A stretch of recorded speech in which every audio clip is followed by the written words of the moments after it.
মহিলা নিয়ে ফটো সৃষ্টি করতে আসছে না কেন? সে আমার বিয়ে করছি 2টা 3টা 4টা করছি বেটা।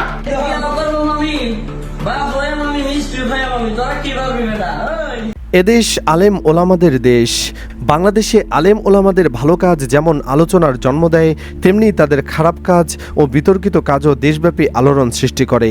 কোনো কোনো আলেম তাদের উদ্ভট কথাবার্তার কারণে আলোচিত হন, আবার কিছু আলেম ওলামা আছেন যারা নারী কেলেঙ্কারিতে জড়িয়ে যান, সম্মান ধুলোয় মিশিয়ে দেন। এই যেমন শিশু বক্তা হিসেবে খ্যাত মাদানী হুজুরের কথাই ধরুন। সম্প্রতি তিনিও নারী কেলেঙ্কারিতে জড়িয়ে পড়েছেন। আমাদের এই ভিডিওতে আলোচনা করব এমনই 7 জন জনপ্রিয় আলেমদের নিয়ে যারা নারী কেলেঙ্কারিতে জড়িয়ে নিজের মান সম্মান হারিয়েছেন। চলুন একে একে দেখে নেওয়া যাক কারা এই জনপ্রিয় 7 জন আলেম। নাম্বার 1, রফিকুল ইসলাম মাদানী। তাকে সবাই শিশু বক্তা হিসেবেই চিনেন। দেশব্যাপী তার সম্মানের কোনো কমতি ছিল না। তার জ্বালাময় বক্তব্য বুকে কাঁপন ধরিয়েছে শত শত কাফের ফুজ্জারদের। বিশেষ করে ভারতের প্রধানমন্ত্রী নরেন্দ্র মোদী বাংলাদেশে যেন প্রবেশ করতে না পারে, সেজন্য মাদানী হুজুর প্রতিবাদ করে মানুষের ভালোবাসা অর্জন করেন। এজন্য তাকে শেষ পর্যন্ত জেল খাটতে হয়েছে। তবে সম্প্রতি তিনি একটি কাণ্ড ঘটিয়েছেন যা তাকে দেশব্যাপী তুমুল বিতর্কিত করেছে। জানা গেছে দ্বিতীয় বিয়ে করেছেন মাওলানা রফিকুল ইসলাম মাদানী। দ্বিতীয় বিয়ে তিনি করতেই পারেন, কিন্তু বিষয়টি নিয়ে মাদানী হুজুর যেভাবে শো অফ করেছেন সেই বিষয়টি দৃষ্টিকটু লেগেছে অনেকের কাছে। বিশেষ করে তার স্ত্রী যখন 8 মাসের প্রেগনেন্ট তখনই তিনি বিয়েটা করেছেন। যদিও মাদানী হুজুর বলেছেন তিনি পাপ থেকে বাঁচতেই বিয়ে করেছেন, কিন্তু স্ত্রীর গর্ভাবস্থায় এই মুহূর্তে বিয়ে করাকে ইসলামের নৈতিক এবং মানবিক শিক্ষার সঙ্গে সাংঘর্ষিক মনে করেছে অনেক আলেম ওলামাগণ। এ ধরনের পরিস্থিতিতে তার উচিত ছিল সবর করা। জীবনের ঝুঁকি নিয়ে প্রসবের অপেক্ষায় থাকা স্ত্রীর দিকে তাকিয়ে এই সামান্য সময়টুকু পুরুষের সবর এবং ইহসান করা কি খুব কঠিন? আপনার সন্তান পেটে নিয়ে প্রসবের আগের দিনগুলোতে সে তো ঠিকই প্রচণ্ড কষ্ট সহ্য করছে, সবর করছে। হুজুর নিজেও জেলে থাকা অবস্থায় মাসের পর মাস সবর করেছেন, কিন্তু কেন তিনি স্ত্রীর এই কঠিন সবর করতে পারলেন না? এই বিষয়টি তুমুল সমালোচিত করেছে রফিকুল ইসলাম মাদানীকে। নাম্বার 2, মামুনুল হক। বাংলাদেশের জনপ্রিয় বক্তা হলেন মাওলানা মামুনুল হক। এই জনপ্রিয় বক্তা নারী সম্পর্কিত বিতর্কে জড়িয়ে নিজের অর্জিত সম্মান হারিয়েছেন। ফ্যাসিস্ট হাসিনার যুগে তিনি ছিলেন গণমানুষের প্রিয় নেতা, কিন্তু ঠিক সেই জনপ্রিয়তার শিখরে থাকা অবস্থায় এক নারীর কারণে তার সম্মান ও মর্যাদা চরমভাবে ক্ষুণ্ণ হয়। 2021 সালে যখন একের পর এক আলেমগণ গ্রেফতার হচ্ছিল, বলা হচ্ছিল ওই সময়টা ছিল আলেম ওলামাদের জন্য এক অন্ধকার যুগ। ঠিক সেই সময় তিনি আলেমদের পাশে না দাঁড়িয়ে এক নারীকে নিয়ে রিসোর্টে গিয়ে ধরা খান। সেই নারীর নাম ঝর্ণা। নারায়ণগঞ্জের সোনারগাঁওয়ে রয়্যাল রিসোর্টে ঝর্ণাকে সঙ্গে নিয়ে অবস্থানকালে স্থানীয় আওয়ামী লীগ নেতাকর্মীরা মাওলানা মামুনুল হককে ঘেরাও করেন। ঘটনাটি মুহূর্তে সারা দেশে ছড়িয়ে পড়ে।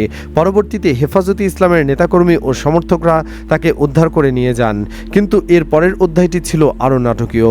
হুজুর ওই নারীকে নিজের গোপন স্ত্রী বলে পরিচয় দিলেও 30 এপ্রিল সোনারগাঁও থানায় ওই নারী মামুনুলের বিরুদ্ধে জোরপূর্বক ভোগ করার মামলা দায়ের করেন।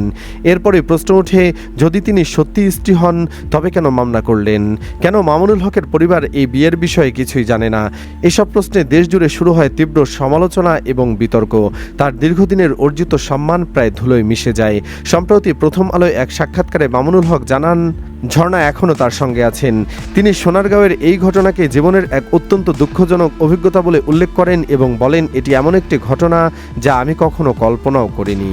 নাম্বার 3, মুফতি আমির হামজা। বাংলাদেশের সমসাময়িক জনপ্রিয় ইসলামী বক্তা ও সমালোচকদের মধ্যে মুফতি আমির হামজা অন্যতম। ধর্মীয় আলোচনার পাশাপাশি তিনি কুষ্টিয়া সদর আসনের এমপিও। ব্যক্তিগত বা পারিবারিক কোনো কারণে কখনো বিতর্কে না জড়ালেও ভারতের চলচ্চিত্র অভিনেত্রী রাশমিকা মান্দানার সৌন্দর্য নিয়ে মন্তব্য করে তিনি ব্যাপক সমালোচনার মুখে পড়েন। আমির হামজা বলেন, 157টি দেশের মধ্যে তিনি শ্রোতাদের উক্ত অভিনেত্রীর চেহারার প্রশংসা করে আল্লাহর সৃষ্টির নিপুণতা দেখার আহ্বান জানান এবং সেই সৌন্দর্যের সাথে আদি মাতা হাওয়া আলাইহিস সালামের তুলনা করেন। একজন ধর্মীয় ব্যক্তিত্বের মুখ থেকে চলচ্চিত্র জগতের কোনো অভিনেত্রীর শারীরিক সৌন্দর্যের এমন পুঙ্খানুপুঙ্খ বর্ণনাকে সাধারণ মানুষ ও নেটিজেনরা অশোভন ও একজন আলেমের মর্যাদার পরিপন্থী হিসেবে অভিহিত করেন। এই মন্তব্যের ভিডিওটি সামাজিক যোগাযোগ মাধ্যমে ছড়িয়ে পড়লে দেশজুড়ে সমালোচনার ঝড় ওঠে। যদিও পরবর্তী সময়ে তিনি তার এই বক্তব্যের জন্য ক্ষমা প্রার্থনা করেন, তবুও জনমনে এই নেতিবাচক প্রক্রিয়া রয়ে যায়। এখনও হুজুর এই ঘটনার জন্য ট্রোলের শিকার হন। নাম্বার 4, মাওলানা ইজাজ আহমেদ। 2018 সালে পঞ্চগড়ের দারুল উলুম মদিনাতুল কওমি মাদ্রাসার অধ্যক্ষ মাওলানা ইজাজ আহমেদের বিরুদ্ধে পরকীয়ার অভিযোগ ওঠে। জানা যায় মাদ্রাসার এক নারী অভিভাবককে পালিয়ে নিয়ে গিয়ে বিয়ে করেন তিনি।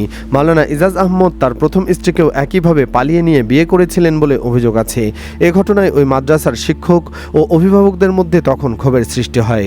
এমনকি ওই দুটি পরিবার শিশু সন্তানদের নিয়েও বিপাকে পড়েন। এ ঘটনায় মাদ্রাসা শিক্ষক ইজাজের প্রথম স্ত্রী পঞ্চগড় সদর থানায় নারী ও শিশু নির্যাতন দমন আইনে একটি মামলা দায়ের করেন। জানা যায় মঞ্চগঞ্জে মাওলানা ইজাজের বেশ নামডাক ছিল, কিন্তু এই ঘটনার পর তিনি হাসির খোরাকে পরিণত হন।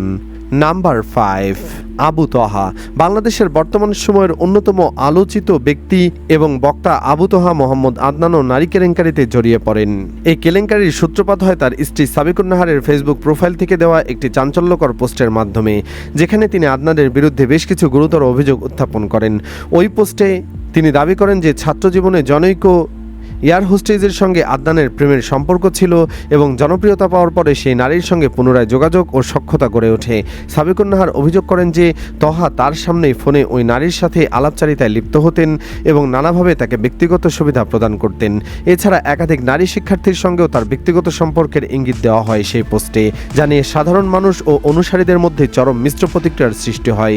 এই ঘটনাটি মূলত এটিই তুলে ধরে যে ব্যক্তিগত জীবনে অসতর্কতা বা পারিবারিক কুন্দল একজন আলেমের দীর্ঘদিনের সুনামকে কতটা ধূলিসাৎ করে দিতে পারে। নাম্বার 6, জামায়াত নেতা মোহাম্মদ নুরুল্লাহ। সম্প্রতি ঝালকাঠির নলছিটি উপজেলার রানাপাশা ইউনিয়ন জামায়াত ইসলামের সভাপতি নুরুল্লাহর বিরুদ্ধে অনৈতিক কর্মকাণ্ডের অভিযোগ পাওয়ার পর তার পদ স্থগিত করেছে সংগঠনটি।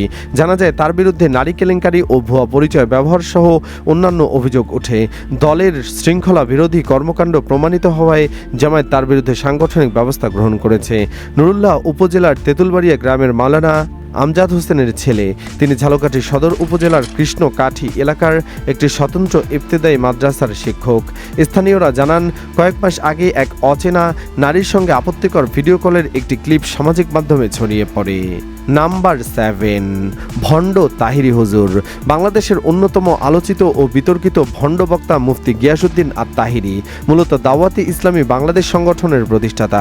2018 সালে একটি মাহফিলে জিকিরের সময় ঢেলে দেই শব্দ ব্যবহারের মাধ্যমে তিনি প্রথমবার সামাজিক যোগাযোগ মাধ্যমে ব্যাপক ট্রল ও সমালোচনার শিকার হন। এছাড়া ব্যক্তিগত জীবনে স্ত্রীর সাথে তোলা ছবি জনসম্মুখে আসায় এবং নরসিংদীতে তার প্রতিষ্ঠিত আস্তানায় নারী পুরুষের অবাধ যাতায়াত এবং শরীয়ত বিরোধী কর্মকাণ্ডের অভিযোগ উঠলে তার ধর্মীয় ভাবগাম্ভীর্য প্রশ্নবিদ্ধ হয়। 2013 সালে নরসিংদীতে অন্যান্য ধর্মীয় সংগঠন ও আলেমদের নিয়ে তার উস্কানিমূলক বক্তব্যের জেরে সংঘাত ও অগ্নিসংযোগের ঘটনাও ঘটেছিল। বিভিন্ন সময় বিতর্কিত ও অসংলগ্ন আচরণের কারণে কঠোর সমালোচিত হলেও নিজস্ব অনুসারী ও সামাজিক যোগাযোগ মাধ্যমে প্রচারণার কারণে তিনি আজও আলোচনার কেন্দ্রে রয়েছেন।